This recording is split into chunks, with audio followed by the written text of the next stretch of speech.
Yeah, so I'm currently a postdoc at the Polar Science Center at the Applied Physics Lab in Seattle. So I study the sea ice in the ocean. Today, I'm actually mostly going to talk about work that I did during my PhD on the role of waves in sea ice formation. Sea ice is such an interesting part of the ocean and climate system as it sits really right in the very upper part of the ocean. So it really impacts the connection of the atmosphere and the ocean in polar regions in a lot of really important ways. So the formation of sea ice also is really tightly coupled into the upper ocean, including when there's waves on the surface, like in this video. So you can see here where there's waves and sea ice on the surface is really dynamic and variable, and it's also not quite what we're used to seeing in the ocean or modeling. So since this is a sea level rise seminar, I feel like I need to note a little bit that the research that I do and that I'm presenting here is not directly tied to that, but actually have a nice diagram with ice cubes. Maybe you guys have seen that, where you that I use at the beginning of outreach talks and lectures to say that sea ice melt is not tied to sea level rise. But I think that the coupling of ice sheets and ocean in these same regions makes the changes in these two types of ice really connected and inseparable. So the ocean changes with sea ice are very tightly connected. So in general, I'm really interested in the physics of polar systems, and in particular, the really upper part of the polar ocean, how it interacts with ice. So primarily, I love using observations from the ocean and on sea ice. And I love this part of getting to spend time in the field making observations. And I'm also working to integrate that with modeling. So been working with climate scale models. Specifically, I work mostly with the SICE sea ice model in CESM2, many of you are probably familiar with. And so this represents sea ice in the ocean fairly coarsely to understand long-term changes and forecast possible impacts of these processes such that we observe in the field on future climate. So I try to use a feedback between observations and modeling, where the models drive the observations that we take, focusing on what we need to make better projections, and so then the observations can feed back into improving these models. Today I'm going to focus largely on some observations that we've made. So use these tools to look at sea ice in both the Antarctic and the Arctic. So these are obviously the two main places where sea ice occur, but the sea ice and processes are in many ways different in these two locations. This is largely because of some obvious differences in the geometry. So Antarctica is a large landmass and ice sheet surrounded by continuous ocean, whereas the Arctic is a constrained basin. So you can see it's surrounded by land on all sides with relatively narrow openings, primarily through the Fram and Bering Straits. So while ice that grows in the Antarctic in the winter is easily exported and largely melted in the summer, the Arctic sea ice often remains for a number of years as it's more constrained in this area. Also, as a result, the sea ice thicknesses of these two regions are very different.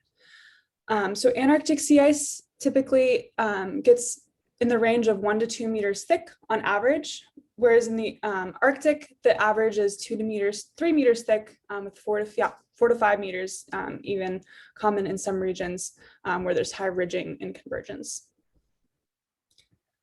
These differences in geometry also lead to large differences in how the sea ice in these regions interacts with the ocean in many respects. This includes large differences in the wave climate.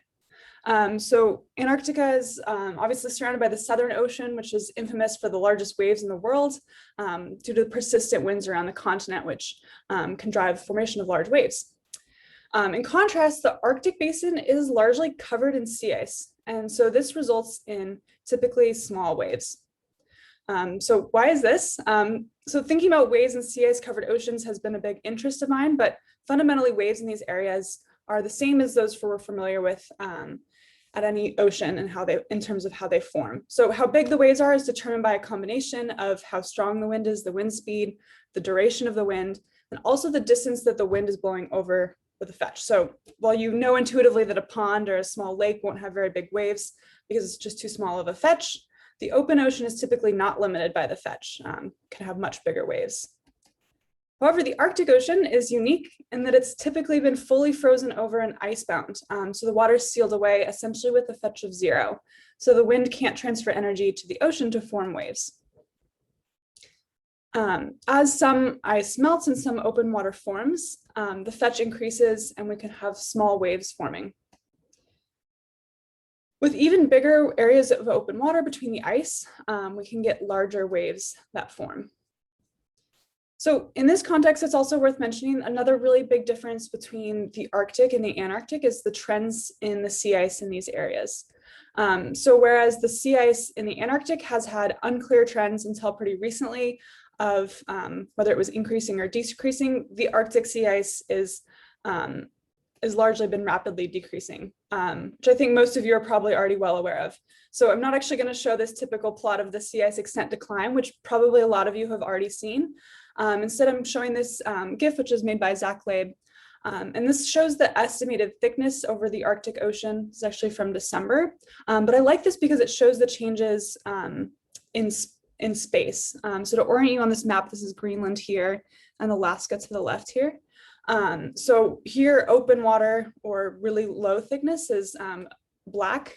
And then it goes up to 5 meters beginning in 1980 as the kind of yellows. And so you can see that over time progressing towards 2020, the ice has been getting thinner. We're seeing a lot more darker colors and more areas where there's no ice. So also as a result of there's less ice in summer. And so the area that is no longer covered in ice in the summer is equivalent to about half the size of the US, including Alaska. So there's a lot of area that's no longer covered in ice in the summer in the Arctic. And so that leaves a lot more area for waves to form. So with the loss of sea ice in the Arctic, the fetch is increasing. And you can see that in these reconstructions of sea ice in the Arctic from 1979 and 2012. So you can see there's a much larger open water area in 2012 for the wind to blow over and form waves. And so as a result, the waves in the Arctic are increasing. This is a plot from one of our recent papers that shows the changes in waves since the 90s. It's average over this box in the plot. And so the top plot here shows the wave height. You can see that the waves are getting bigger in this area on average. And the bottom shows the average wind speed, which you can see is not increasing. So these changes are unlikely to be related to the changes in the wind, but really as a function of these changes in the open water area. So while waves have been long a feature of the marginal ice zone in the Antarctic, right next to the Southern Ocean, providing this large wave climate, they're a relatively new feature in the Arctic due to the decrease in the ice covered area. So waves mostly form in this open water, but they also then propagate into the ice where we expect to see interesting interactions between the ice and the ocean. So what does that look like? This is another video where you can see waves going into the ice. It's a kind of a sort of different ice cover than in the video that I showed earlier. And the form of these waves rapidly change, but you can see that they're causing the ice to move. So we can just start to think about how these waves might impact the ice and whether they can alter the formation of ice on the surface. But first, we need to understand how the ice changes the waves on the surface. So first thing about this, I want to think about what waves look like in open water outside of ice. So this video clearly doesn't have any sea ice, but there's you can tell there's a lot of waves.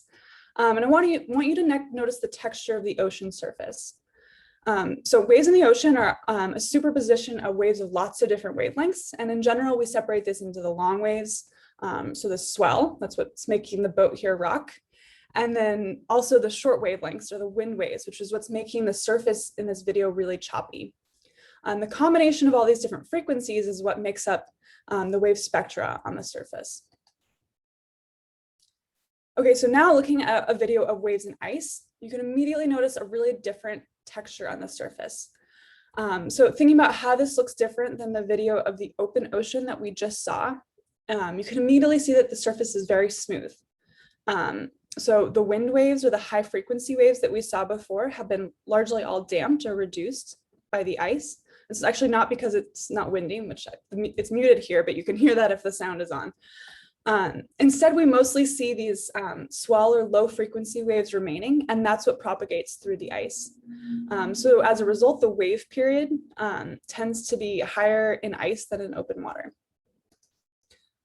Just as an example of how this looks in terms of the wave spectra, this is from a recent study that showed this showed how the wave spectra are changed from gradually from open water kind of in the pink to in ice cover, where you can see that the location and also to a large degree the energy at that peak is largely unchanged, but the high frequency waves out here are drastically damped and attenuated as you go further into the ice.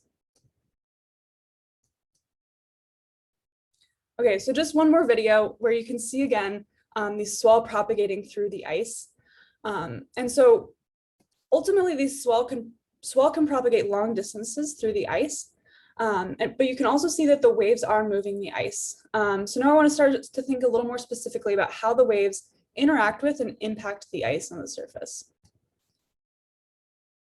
So one obvious reason waves matter for ice that we often think of immediately is that they can break up the ice. And this satellite image shows flows in Antarctica that have been broken by waves into smaller, very smaller shapes that can move around and melt easier.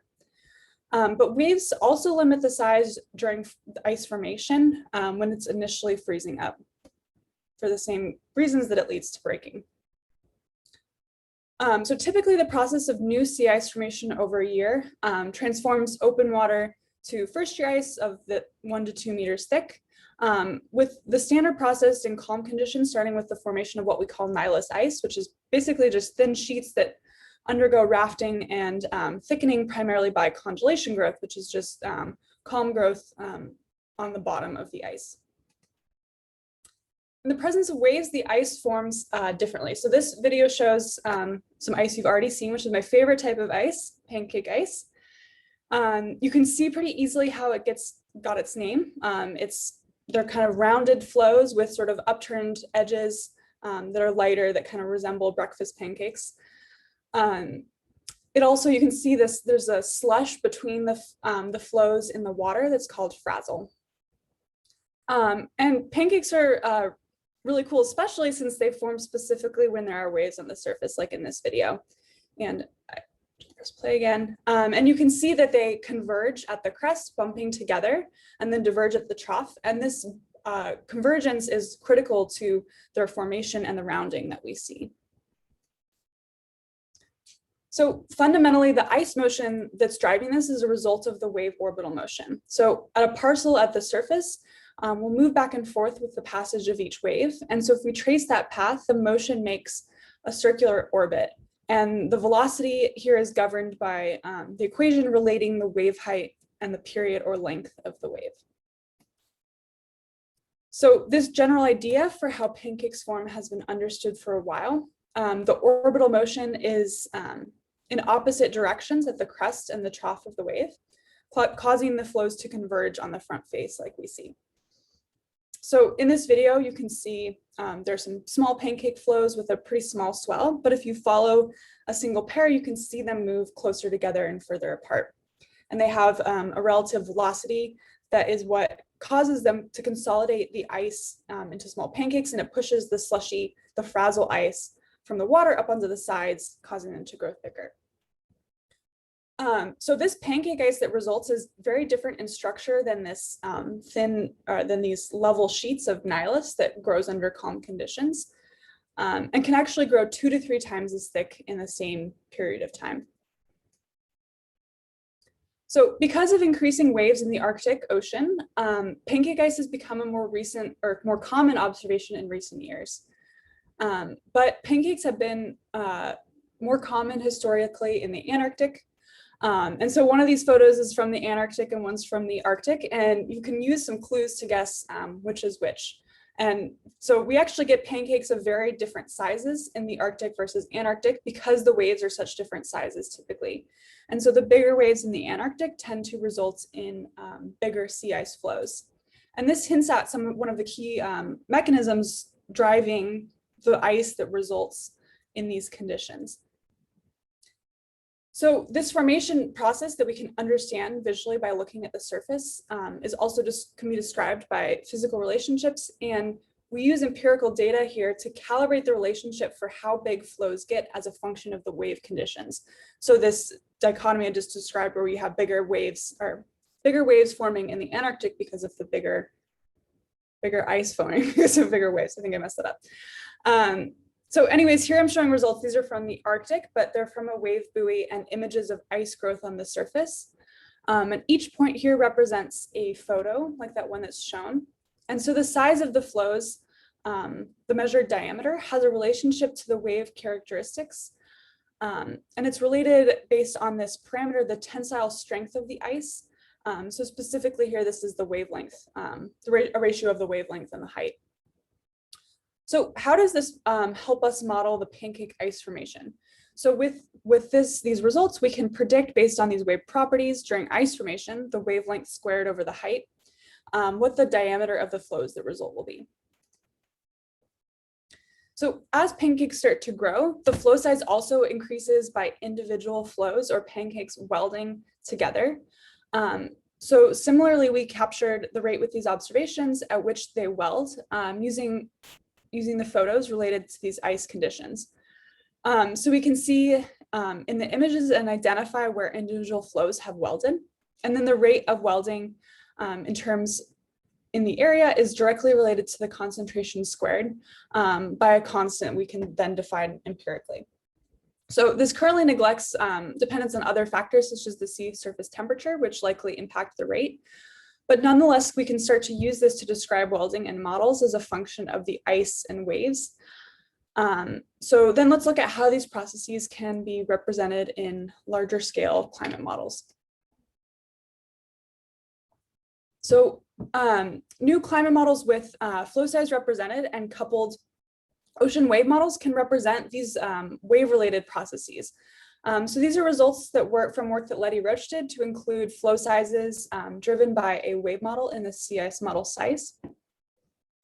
And so the typical flow size changes over the year on the top are shown on the top. So you can see that there's the largest flows are typical in August as a result of the different wave-related processes, which are separated out on the bottom. So welding and pancake formation, which we quantified in this previous study in the last two slides, both drive increase in flow sizes throughout the year, while wave fracture and breaking decrease the flow size. So we can then look at the impact of including these processes Arctic-wide, where we see the impact on the predicted sea ice state. So some areas have thicker ice in blue, and while some have thinner ice in red, likely related to the presence of larger waves in these areas. So this is still a key area of development for climate models at the moment.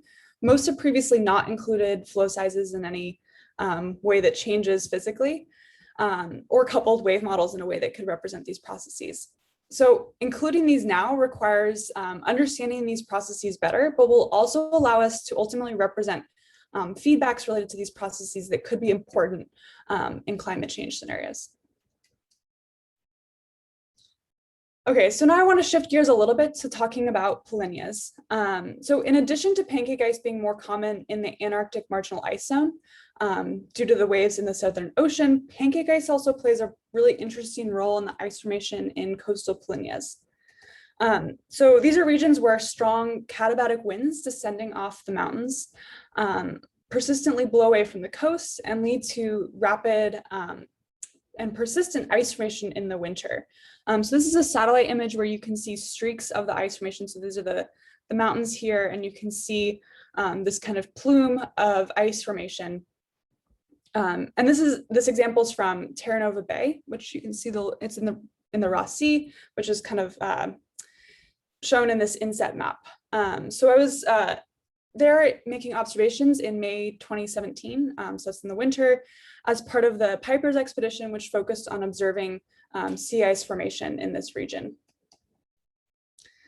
So it's worth noting that the Ross Sea is of particular interest to understand sea ice formation, in part due to the trends in sea ice in this area compared to elsewhere. So these plots show the trend in sea ice advance, the timing of advance in both hemispheres. So the Arctic, along with having trends of less ice, as we talked about earlier, also tends to have a shorter season. In contrast, the Antarctic, the general trend has largely been towards a longer season, and especially in the Ross Sea, circled on the bottom here, where these measurements focus, there's been a longer season with more ice. And one possible factor could be contributing to this difference is the role of wind in ice growth in this area, where especially in these areas, strong winds in the coastal Plenus result in the formation of more ice. As another motivation for understanding this region below the surface, the ice growth of coastal Plenus also play a strong role in the ocean. So when the sea ice is forming in Plenus or elsewhere, a lot of salt is being expelled into the water, so that raises the salinity of the near surface. And the salt increases the density of the surface water and makes it heavier and causes it to sink. So these coastal Plenus, or latent heat Plenus as they're also called sometimes, particularly like in the Ross Sea and in other coastal regions of Antarctica, ultimately are a big source of the world's bottom waters, particularly Antarctic bottom water. So this water mass transformation plays an important role in, of course, thermohaline circulation, where this circumpolar deep water flowing in is transformed and comes out as cold, salty bottom water. So it's also worth noting that associated with this, this overturning brings a lot of nutrient-rich water to the surface. So these coastal Plenus are also some of the most biologically productive areas in the oceans.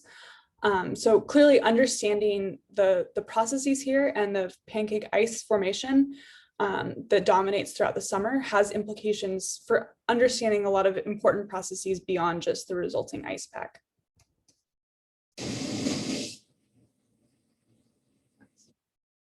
Okay, so this video shows what happens in these Plenus, and you can see immediately that waves are a big part of this system.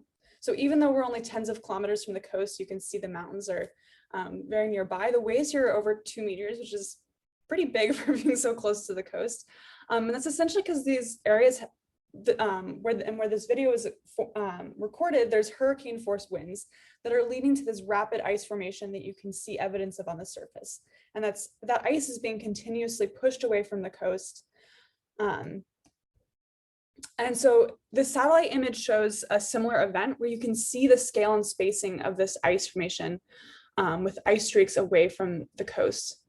So ultimately downstream, this event leads to pancake formation and the pancakes piling up into relatively thick, compact ice cover like you can see in this photo.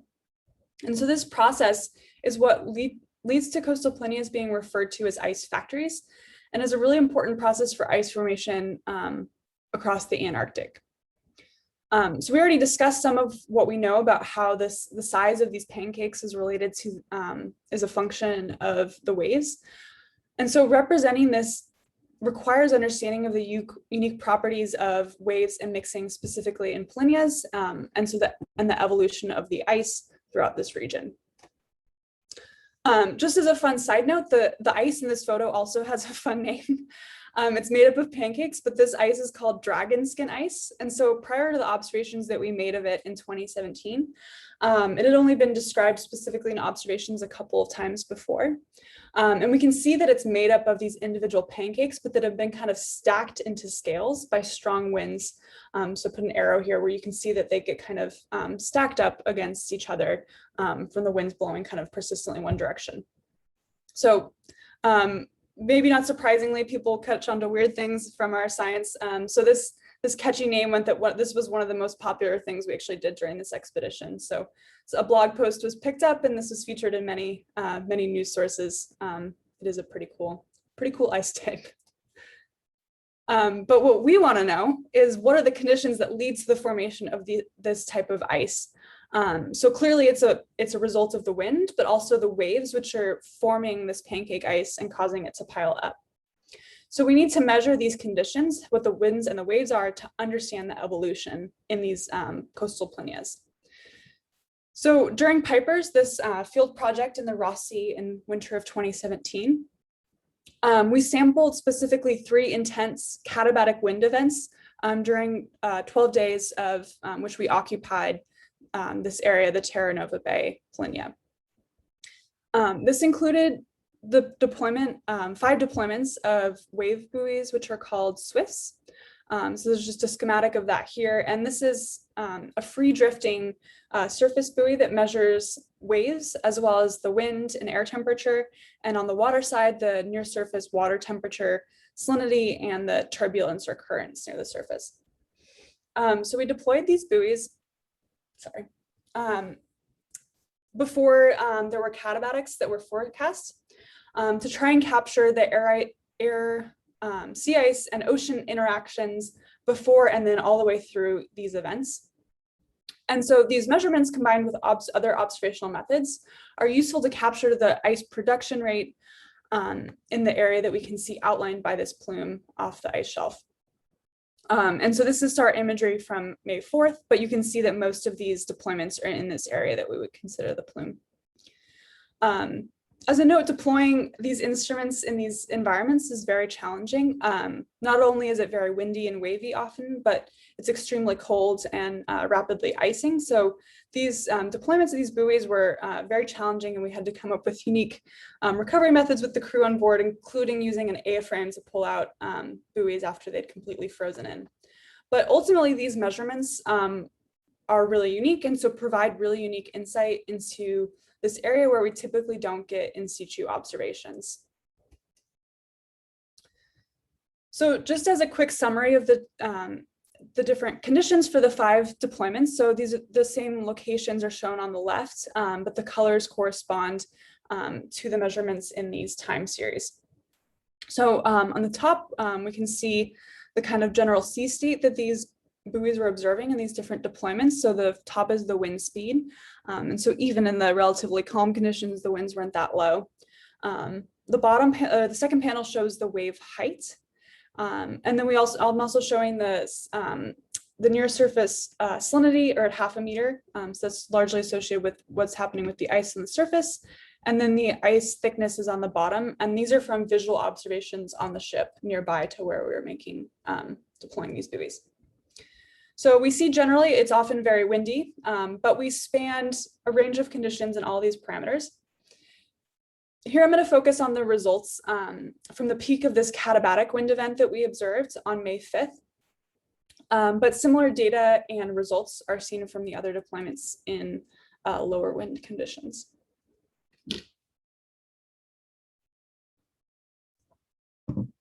Okay, so looking at results from during this katabatic, the buoy was deployed initially when there were about 25 meters per second winds. This is measured at 1 meter height, so it's about 66 knots, pretty strong. And you can note that the winds were consistently strong, declining just slightly, whereas the waves were, waves which are shown in blue, dropped off over time. So even though the fetch was increasing as this buoy was drifting away from the coast, the waves declined, which we'll revisit in subsequent slide. It's just a fun little photo that the buoy took as it was leaving, going out in these big waves. But we see this decrease over time as a result of increasing ice. So initially, there was about 3 centimeters of ice at about 80% that increased over time. We can see from these visual observations that it was ultimately in 100% cover of about 10 centimeter thickness.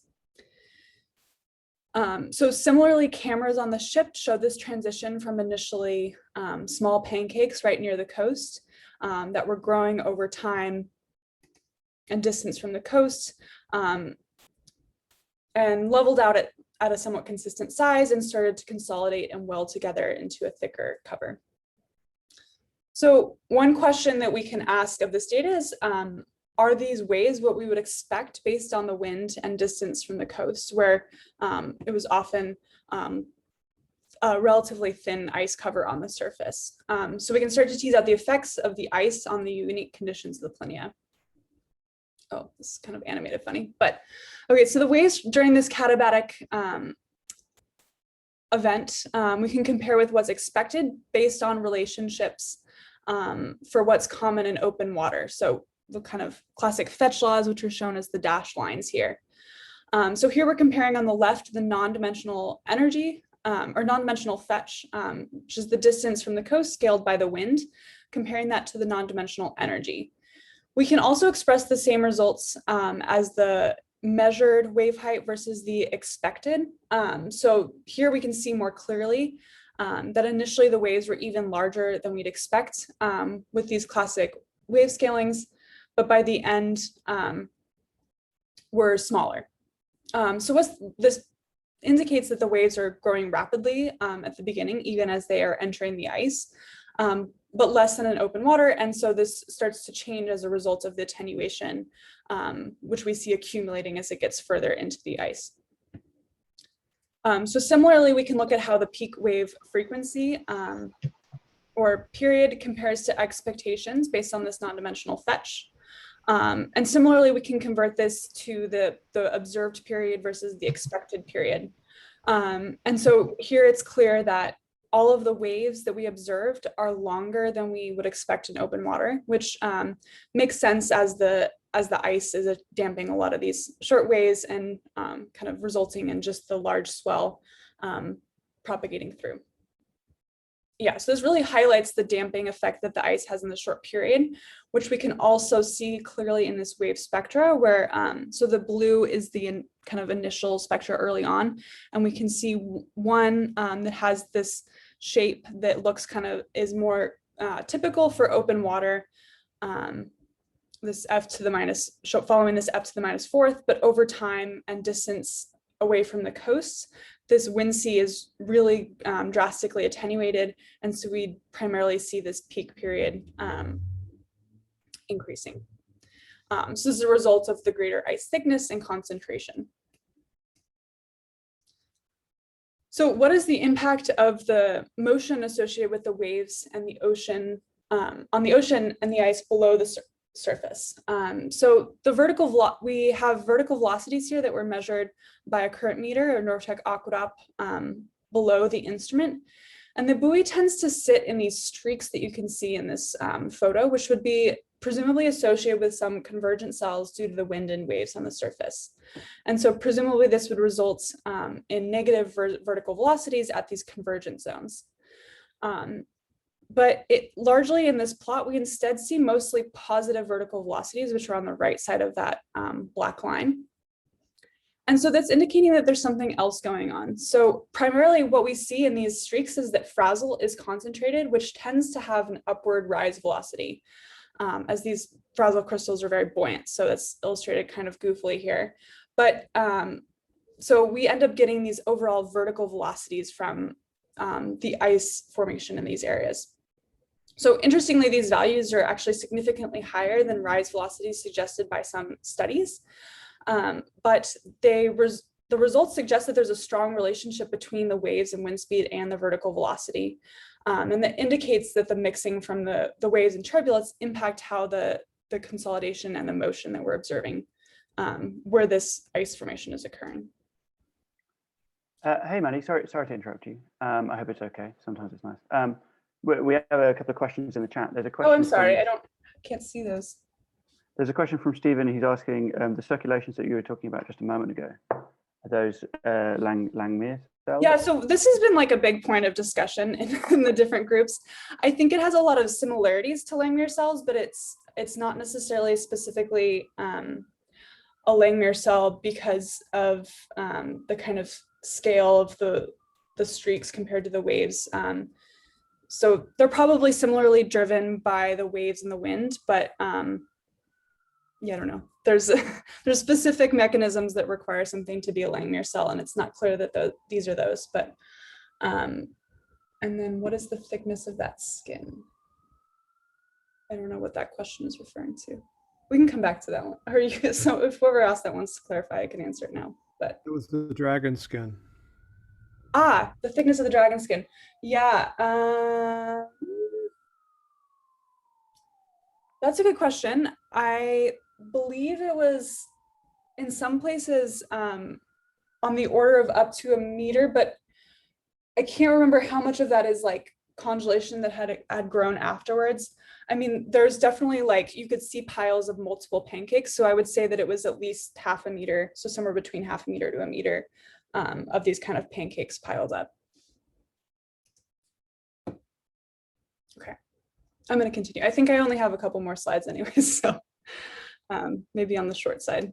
Yeah, so I guess I just wanted to mention that this is not my specific area of research, but this focus that we had on this ice formation in the Plenus was really motivated in large part by understanding the impact on water mass production. So we made CTD transects along Terranova Bay, roughly along this line that I just sketched on here. And so in this transect, you can see the potential temperature of the water along this line. It includes data from nearly 2 weeks. So there's also some temporal variability. But you can see the generally fresher water at the surface coming in is the modified CDW, which is this warm, fresh layer coming in from depth onto the shelf. And then these very cold water masses, which are potentially super cooled or very cold water coming off from onto the bottom of the shelf, likely to form this bottom water. And so this is associated with the sea ice formation that we observe, where these strong winds and waves on the surface. So we can correlate the observation of these water masses with different katabatic and wave events to understand the formation rate of these water masses in Plenus and how that's associated with the surface conditions. So we also expect the ice formation processes in these Plenus to have an impact on the large scale ice pack. And so during this expedition, John Louis Tyson led this project analyzing the physics of ice cores throughout the Ross Sea downstream of this Plenus. And we see that the structures in these thin sections that he took of the ice help us determine the conditions under which this ice forms. So this is an ice core from top to bottom through the ice. And so it shows, you can see lots of different structures in these thin sections. And so the areas where there's really small grain crystals are from where there was frazzle or really high winds, likely from Terranova Bay. And then on the bottom, we can see this columnar ice where there's these more vertical structures associated with slow growth on the bottom. So we can learn a lot from these cores about the turbulent conditions when this ice was forming. And so this core in particular has both columnar and granular ice, so these two different kinds, but most cores had almost all granular ice, indicating how much the active turbulence in this region dominates the ice formation. So John Louis proposed that there's these cycles of, strong katabatic winds with weaker winds, which lead to kind of spatial banding of these kind of really fine and coarser grains. But ultimately what these conditions lead to much of the ice pack being seeded by granular ice that's either really fine or slightly coarser from these coastal Plenus. And this has a big impact on the biological community. So where he observed less mature communities with a lower total biomass in the central Ross because there was where there was so much of this granular ice formed under these turbulent conditions. Okay, so zooming back out, so surface waves have important implications for sea ice formation and ocean evolution in these areas. Waves have been ubiquitous in the Antarctic marginal ice zone for a while, and with the loss of Arctic sea ice are becoming more common there as well. So this leads to the formation of pancake ice, which is important to capture for physical but also biological reasons. Additionally, waves in coastal Plenus form pancakes, and this is especially important because it's part of what leads to coastal Plenus being these ice factories and factories for deep water formation.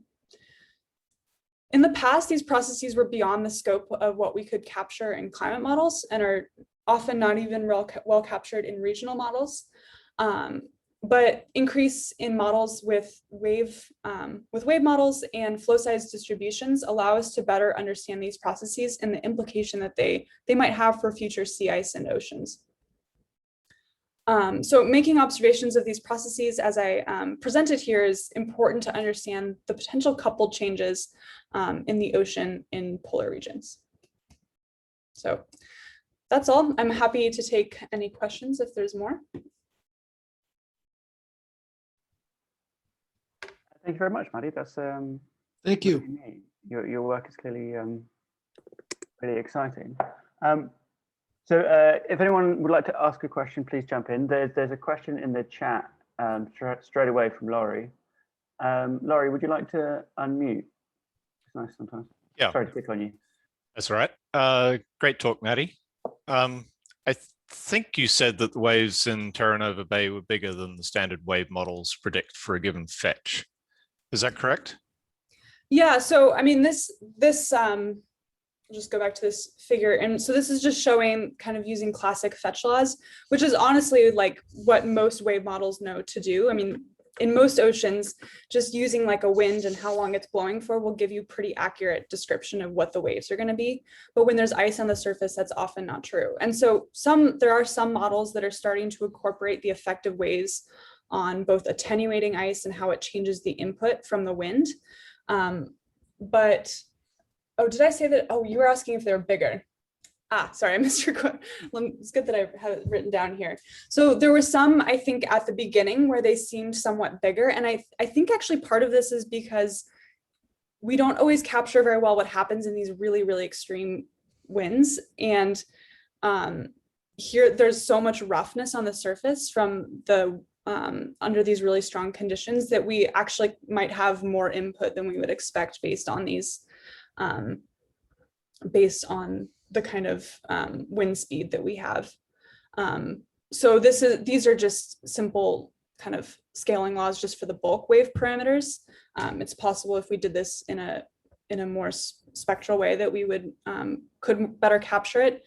But I think it's also possible that there's a little bit more spatial variability in the wind that we don't necessarily capture with our 1-point measurement from where the buoy or the ship was.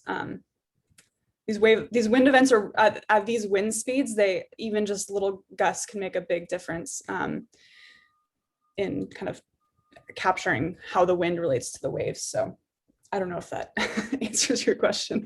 Sorry, I started on the wrong direction, but I think there's a lot that we can't necessarily capture on these small scales very well, just because there's so much variation in what's happening. But.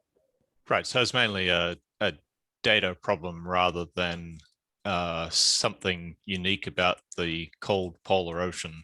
Yeah, I don't think it's something unique about the cold polar ocean. I think there could potentially be something unique with such strong winds, which have been less like really strong winds under such a short fetch. I mean, there's not really a lot of observations of that, but I don't think it's something unique to it being ice covered. My recollection is in the Mertz Polynya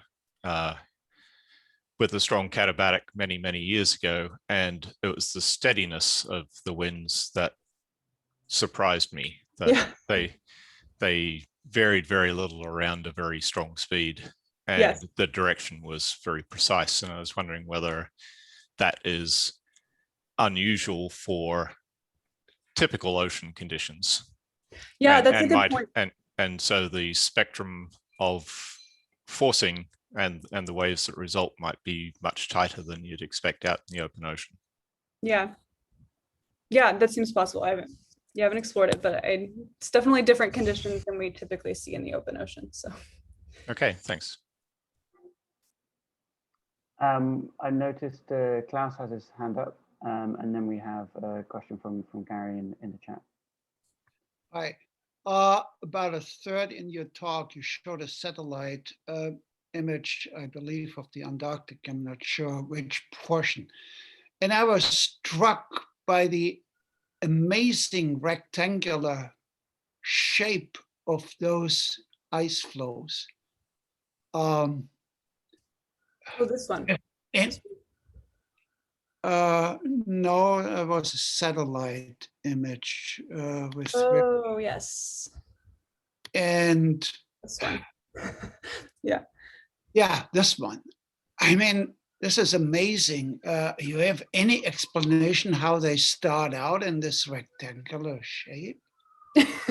Yeah, this is not. So this, I guess, to make it more clear, this is not my image. This is just from a paper that's, I think it's maybe actually in press now.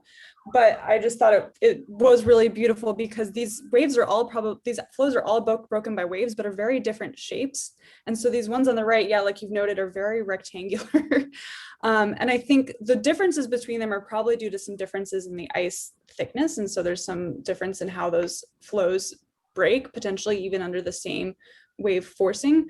But we do often see that sometimes the flows I mean, there haven't been a lot of specific observations of flows breaking. That's a kind of a rare event to capture, but this sort of shape is because of the ice kind of propagating in primarily from one direction. So they break kind of along this long axis, I guess, and then less so along the shorter axis. So we end up with something that's more rectangular rather than like round. But yeah, I mean, I don't know as much about this image since it's not from my own work, but I do think it's a pretty striking example of how flows break up. Thanks.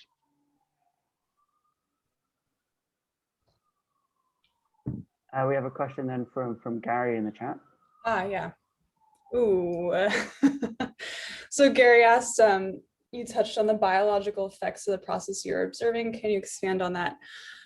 This is, you know, I wanted to mention it because I think this is an important motivator for understanding these different ice types. They definitely have an impact on the biology that lives there, but this is actually not my area of expertise, so I'm not sure that I have much more to add.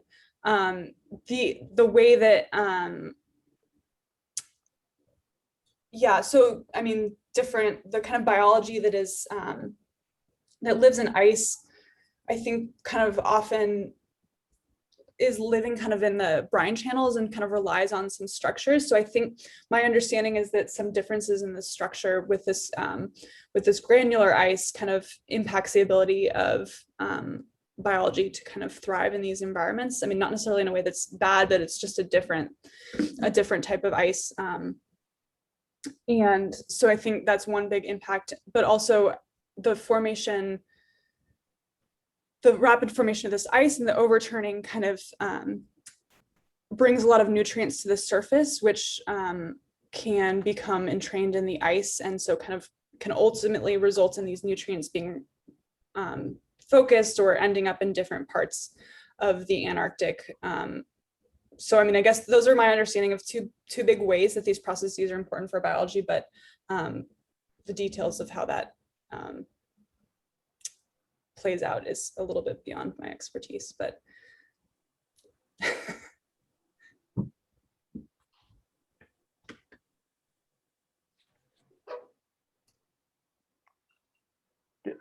do we have any further questions?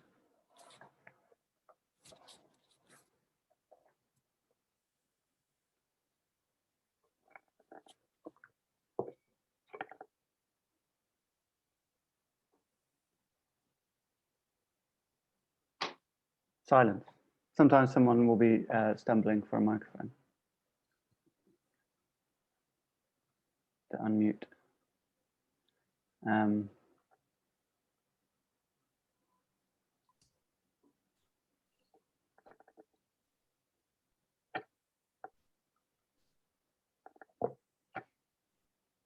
well, thanks so much for having me.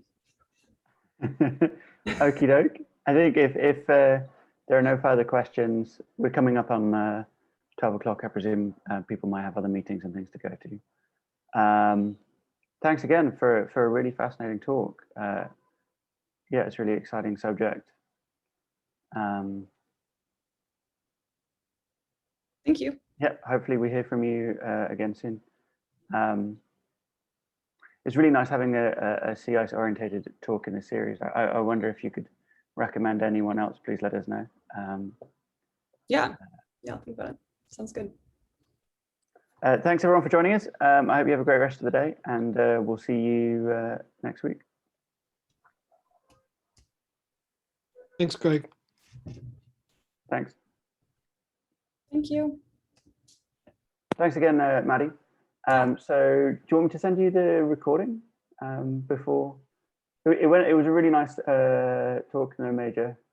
Sure. Yeah, that'd be or great. I just put it up. Either way is fine. I probably won't watch it, so it doesn't matter. Okie doke. Thank you. Cheers.